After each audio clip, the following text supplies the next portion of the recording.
These are the sounds of the hunt, busting through cover, the panting of an ambitious dog, the flush of a cocked pheasant, the blast of the culminating shot. Nice shot. This is what makes our pursuit, our passion, memorable. To this bird dog, the hunt sounds like this.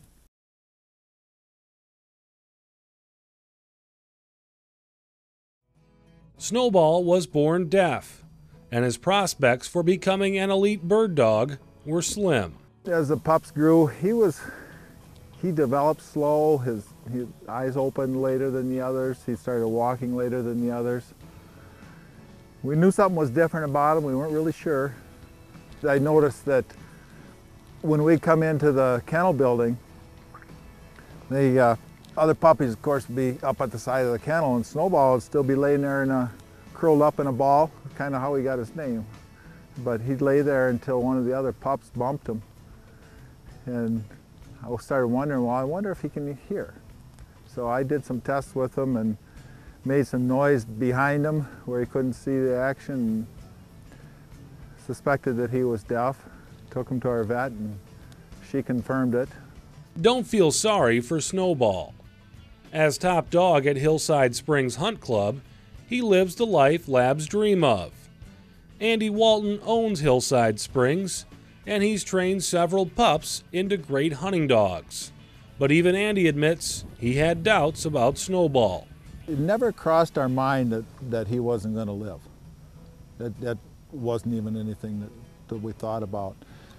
Originally, we thought, well, we'll try to find a pet home for him and talk to somebody. In fact, there was somebody that expressed some interest, and they took him for a day and really wanted to keep him, but they were a little bit worried because there's truck traffic in their driveway, and they were concerned about whether they would be able to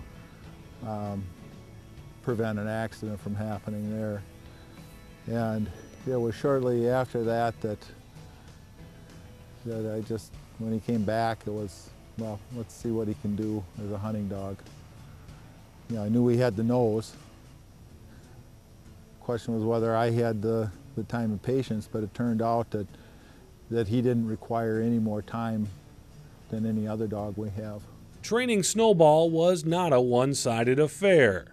Andy says the big yellow lab has improved his dog training skills immeasurably. You realize that he's actually picking up everything you do, watching every motion.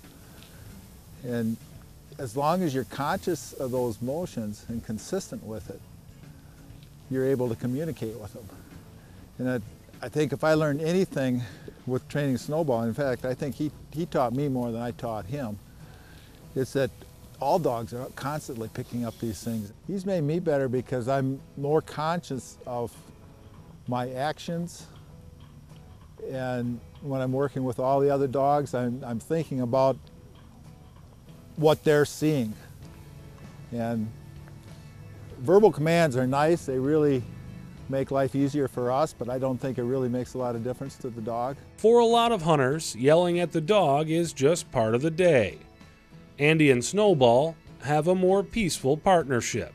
He looks around more than other dogs do, so he's watching me.